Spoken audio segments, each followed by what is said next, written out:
नमस्कार मित्रों, इल्विन क्लासेस के यूट्यूब प्लेटफॉर्म पे आपका बहुत बहुत स्वागत है। मेरा नाम विवेक है। हम लोग एनसीईआरटी को केंद्र में रखकर जीएस की कक्षाएं प्रारंभ किए हैं। उन जीएस की कक्षाओं में आज ये हमारी तीसरी कक्षा है।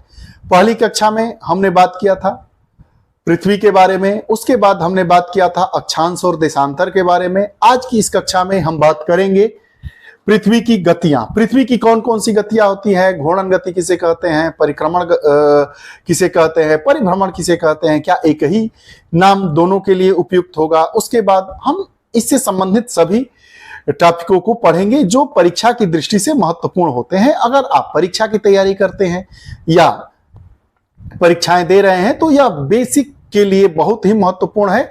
तो आइए बात करते हैं पृथ्वी की गतियां।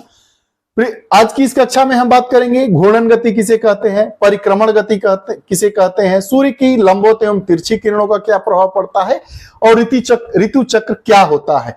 आज की इस कक्षा में हम 4 विषयों पर बात करेंगे। पृथ्वी की गतियों में हम आज शामिल करेंगे घूर्णन, परिक्रमण, सूर्य की लंबवत एवं तिरछी किरणें और ऋतु चक्र। 4 टॉपिकों पर आज हम बात करेंगे। अब दूसरे ग्रहों के समान पृथ्वी की 2 गतियां हैं, घूर्णन और परिक्रमण।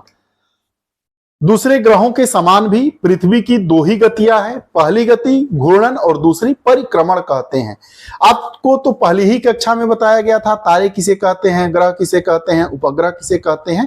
तारे किसे कहते हैं जिनका अपना ऊष्मा और प्रकाश होता है। ग्रह क्या होता है, ग्रह का अपना ऊष्मा और प्रकाश नहीं होता है। उपग्रह क्या होते हैं, उपग्रह ग्रहों के भी चक्कर लगाते हैं और जिस मंडल में रहते हैं उस मंडल का जो मुखिया होता है उसका भी चक्कर लगाते हैं। उपग्रह के पास भी अपना प्रकाश और ऊष्मा नहीं होता है।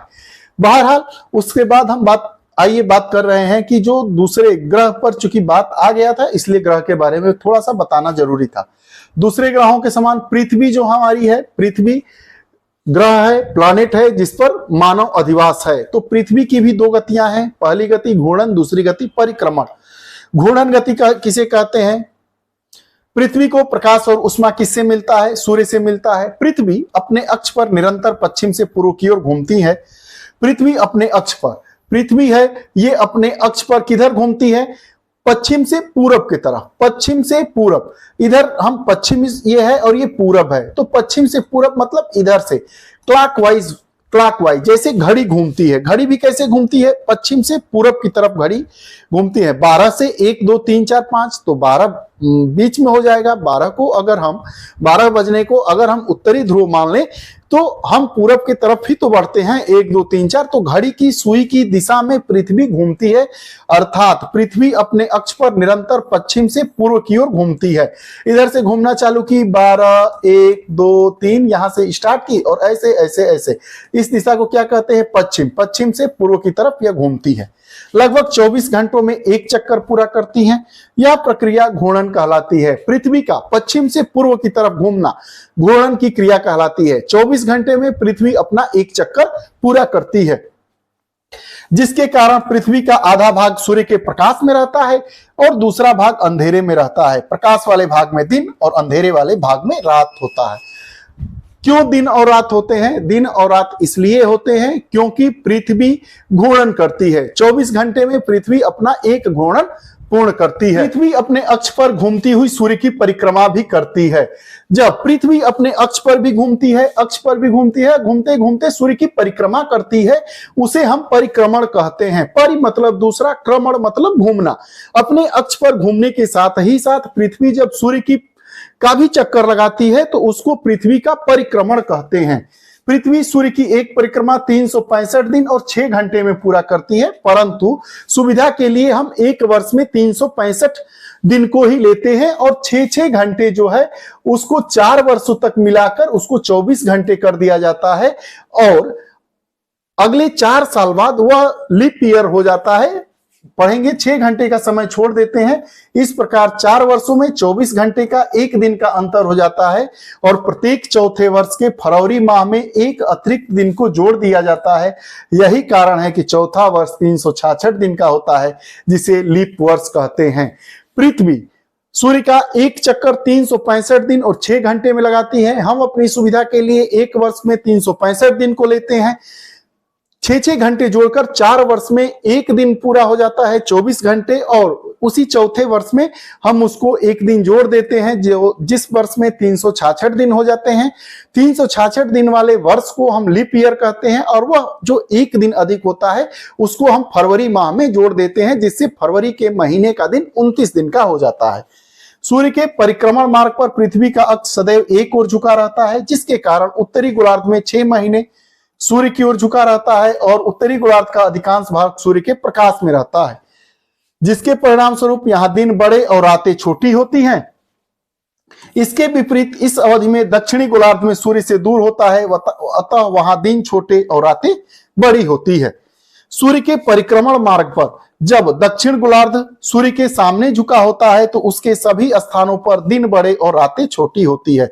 सूर्य के परिक्रमण काल पर जब पृथ्वी का अक्ष दक्षिणी गोलार्ध में झुका रहता है तो दिन बड़े और रातें छोटी होती है। उत्तरी गोलार्ध 6 महीने सूर्य की ओर झुका रहता है तो उत्तरी ध्रुव पर सदा सूर्य का प्रकाश रहेगा। जिस तरफ सूर्य झुका रहेगा, उत्तरी गोलार्ध पर झुका रहेगा, तो क्या रहेगा? सदा सूर्य का प्रकाश रहेगा। फलस्वरूप 24 घंटे का दिन होगा, रात बिल्कुल नहीं होगी। इसी के विपरीत दक्षिण गोलार्ध 6 महीने सूर्य की ओर झुका रहता है तो दक्षिणी ध्रुव पर सदा सूर्य का प्रकाश रहेगा, जिसके फलस्वरूप यहां 24 घंटे का दिन होगा और रात बिल्कुल नहीं होगी। यही कारण है सूर्य का झुके रहना, सूर्य के तरफ झुकाव ही गोलार्धों पर दिन और रात, 6 महीने दिन और 6 महीने रात के का कारण है। गोलार्ध किसे कहते हैं? उत्तरी गोलार्ध का सूर्य की ओर झुकाव, दक्षिणी गोलार्ध का सूर्य की ओर झुकाव। उत्तरी ध्रुव की बात कर लेते हैं। 24 घंटा दिन अर्थात 6 माह दिन होगा और रात नहीं होगी। 24 घंटा रात अर्थात 6 माह रात होगी, दिन नहीं होगा। दक्षिणी ध्रुव पर क्या होगा? जब 24 घंटा रात 6 माह रात होगी, दिन नहीं होगा, और 24 घंटा दिन अर्थात 6 माह दिन होगा और रात नहीं होगी। दोनों तरफ वही स्थितियां होंगी। केवल विषुवत रेखा पर ही दिन और रात की अवधि बराबर होती है। हमने पढ़ा विषुवत रेखा मतलब पृथ्वी को बांटने वाली रेखा जिसका मान 0 डिग्री होता है। यह पृथ्वी को 2 भागों में बांटती है। विषुवत रेखा से उत्तर उत्तरी गोलार्ध होता है और नीचे दक्षिण दक्षिणी गोलार्ध माना जाता है। इसी की यह बात कर रहा है कि केवल विषुवत रेखा पर ही दिन और रात की अवधि बराबर होती है। विषुवत रेखा से जैसे जैसे उत्तर या दक्षिण दूर जाते हैं, दिन और रात की अवधि में अंतर बढ़ता जाता है। जो विषुवत वृत्त होता है, यही जो रेखा होती है विषुवत रेखा, यही सबसे बड़ी रेखा होती है। जैसे जैसे हम ऊपर जाएंगे वैसे वैसे दिन और रातों में अंतर आने लगेगा। सूर्य की लंबवत और तिरछी रेखा के बारे में बात कर लेते हैं। दोपहर के समय सूर्य की किरणें लंबवत होती हैं और यह किरणें पृथ्वी के छोटे भाग पर पड़ती है, अतः उन किरणों से अधिक गर्मी प्राप्त होती है। सुबह और सायंकाल के समय सूर्य की किरणें तिरछी पड़ती है, पृथ्वी के बहुत बड़े भाग पर फैलती है, अतः उन किरणों से कम गर्मी प्राप्त होती है। देखिए, सूर्य की किरण जब सीधे पड़ेगी तो गर्मी ज्यादा पड़ेगी और यही तिरछी पड़ेगी तो गर्मी कम होगी। उसी की बात कर रहा है। सूर्य की जब लंबवत किरणों से दोपहर के समय अधिक गर्मी और तिरछी किरणों से सुबह और सायंकाल में कम गर्मी प्राप्त होती है। यही कारण है कि दोपहर में ज्यादा गर्मी पड़ती है और जैसे जैसे शाम होती जाती है वैसे वैसे गर्मी कम पड़ती है, और जैसे जैसे सुबह से दोपहर तक जाते हैं गर्मी बढ़ने लगती है। क्यों? क्योंकि सूर्य की किरणों का लंबवत और तिरछे पड़ना दोपहर में ज्यादा गर्मी और शाम को कम गर्मी का कारक है, और वहीं सुबह में कम गर्मी और दोपहर में ज्यादा गर्मी का कारक सूर्य की किरणों का पड़ना ही है। ऋतु चक्र के बारे में बात करते हैं। सूर्य के चारों ओर पृथ्वी वृत्ताकार कक्षा में परिक्रमण करती है और 3-3 महीने के अंतर पर पृथ्वी 4 परिस्थितियों से गुजरती है। इन स्थितियों की तिथियां अलग अलग निश्चित होती हैं और इन सभी स्थितियों में पृथ्वी का अक्ष सदैव एक ही दिशा में झुका रहता है और कक्षा तल से 66.5 डिग्री का कोण बनता है। 3-3 महीनों पर पृथ्वी की 4 स्थितियां होती है। 4 स्थितियों में पृथ्वी का जो अक्ष होता है वो 66.5 डिग्री झुका रहता है एक ही तरफ। इन सभी स्थितियों को जानते हैं। 21 जून की स्थिति। 21 जून की स्थिति क्या होती है? इस स्थिति में पृथ्वी का उत्तरी ध्रुव सूर्य के सामने झुका होता है, जबकि दक्षिणी ध्रुव सूर्य से दूर होता है। सूर्य की किरणें विषुवत रेखा से 23.5 डिग्री उत्तर में अर्थात कर्क रेखा पर सीधी पड़ रही है। इस स्थिति में उत्तरी गोलार्ध के अधिकांश भाग प्रकाशित हो रहा होता है, जिससे यहां दिन बड़े और रातें छोटी होती है। 21 जून की स्थिति में क्या होता है? उत्तरी गोलार्ध में दिन बड़े और रातें छोटी होती हैं, जो आजकल का समय है, इसलिए यहां ग्रीष्म ऋतु है। आप देखे हैं उत्तरी गोलार्ध में क्या होता है, ग्रीष्म ऋतु। इसके विपरीत दक्षिणी गोलार्ध में सूर्य की किरणें तिरछी पड़ने के कारण गोलार्ध का अपेक्षाकृत कम भाग प्रकाशित होता है, जिससे यहां दिन छोटे और रात बड़ी होती है, इसलिए यहां पर शीत ऋतु होती है। बात करते हैं 21 जून। 21 जून की स्थिति में उत्तरी गोलार्ध में क्या होता है, ग्रीष्म ऋतु, और दक्षिणी गोलार्ध में क्या होता है, शीत ऋतु। बस दो बातें यही परीक्षा में पूछी जाएगी। दिसंबर की स्थिति, 22 दिसंबर की स्थिति क्या होती है, इस स्थिति में दक्षिणी ध्रुव सूर्य के सामने झुका होता है और उत्तरी ध्रुव सूर्य के से दूर। सूर्य की किरण विषुवत रेखा से 23.5 डिग्री दक्षिण में अर्थात मकर रेखा पर सीधी पड़ रही होती है। इस स्थिति में दक्षिणी गोलार्ध में दिन बड़े और रातें छोटी होती है, इसलिए यहां ग्रीष्म ऋतु, और विपरीत उत्तरी गोलार्ध में रात बड़ी और दिन छोटे होते हैं, इसलिए यहां पर शीत ऋतु होती है। अब बात कर लेते हैं 23 सितंबर और 21 मार्च की स्थिति। इन दोनों स्थितियों में सूर्य की किरणें दोपहर के समय विषुवत रेखा पर लंबवत पड़ रही होती है, चाहे वो 23 सितंबर की बात हो या 21 मार्च। दोनों में क्या होता है, जो सूर्य की किरणें हैं वो विषुवत रेखा या विषुवत रेखा है। विषुवत रेखा मतलब जो हमारी पृथ्वी है, विषुवत रेखा उसको दो बराबर हिस्सों में बांटती है। उत्तर की दिशा को उत्तरी गोलार्ध और दक्षिण की दिशा को दक्षिणी गोलार्ध कहा जाता है। तो वही कह रहा है कि 23 दिसंबर और 21 मार्च दोनों स्थितियों में सूर्य की किरणें दोपहर के समय विषुवत रेखा पर लंबवत पड़ती है। ये जो विषुवत रेखा है इस पर सूर्य की किरणें लंबवत पड़ती है। इस समय दोनों ध्रुवों पर भी सूर्य की किरणें पड़ती है, परिणाम स्वरूप पृथ्वी दोनों गोलार्ध के ठीक आधे भाग प्रकाशित हो रहे होते हैं। इसलिए इन दोनों तिथियों को सारे संसार में दिन और रात बराबर होते हैं। प्रश्न पूछता है कि किस तिथि को दिन और रात बराबर होते हैं, तो 23 सितंबर और 21 मार्च। 23 सितंबर और 21 मार्च को दिन और रात दोनों ध्रुवों पर दोनों गोलार्धों में बराबर होते हैं। 23 सितंबर को उत्तरी गोलार्ध में शरद ऋतु और दक्षिणी गोलार्ध में बसंत ऋतु होती है, जिसके विपरीत 21 मार्च को उत्तरी गोलार्ध में बसंत ऋतु और दक्षिणी गोलार्ध में शरद ऋतु होती है। बात कर लेना है कि ये जो दो गोलार्ध हैं, बात कर लेंगे 21 मार्च और 23 सितंबर। यहां भी बात कर लेंगे 21 मार्च और 23 सितंबर की। ये है उत्तरी गोलार्ध और ये है दक्षिणी गोलार्ध। तो यही कह रहा है कि 21 मार्च को उत्तरी गोलार्ध में बसंत ऋतु, 21 मार्च को उत्तरी गोलार्ध में क्या होगा, इस स्थिति को उत्तरी गोलार्ध में आएगा 21 मार्च को बसंत ऋतु, और 21 मार्च को दक्षिणी गोलार्ध में क्या होगा, शरद ऋतु। अब इसके विपरीत 23 सितंबर को उत्तरी गोलार्ध में क्या होगा, शरद ऋतु, और दक्षिणी गोलार्ध में क्या होगा, बसंत ऋतु। अब दिन और रात होते हैं। कई बार प्रश्न पूछा जाता है कि किसके कारण दिन और रात होते हैं, तो पृथ्वी के घूर्णन के कारण दिन और रात होते हैं। घूर्णन मतलब पृथ्वी अपने अक्ष पर एक घूर्णन 24 घंटे में पूरा करती है, जिसके कारण दिन और रात होते हैं। पृथ्वी जिस तरफ झुकी रहती है उधर क्या होता है, अंधेरा, और जिस तरफ एक तरफ अंधेरा होगा अर्थात रात और एक तरफ दिन होता है। तथा पृथ्वी के परिक्रमण से ऋतुएं बदलती रहती है। परिक्रमण मतलब पृथ्वी का अपने अक्ष पर घूमने के साथ ही साथ सूर्य के चक्कर लगाने को परिक्रमण करते हैं।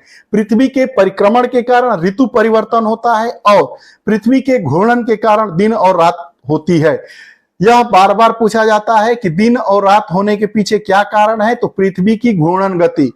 और ऋतु परिवर्तन किसके कारण होता है, परिक्रमण के कारण, पृथ्वी के परिक्रमण के कारण। परिक्रमण मतलब पृथ्वी का अपने अक्ष पर घूमने के साथ ही साथ सूर्य का चक्कर लगाना। पृथ्वी अपना एक परिक्रमण 365 दिन और 6 घंटे में पूरा करती है।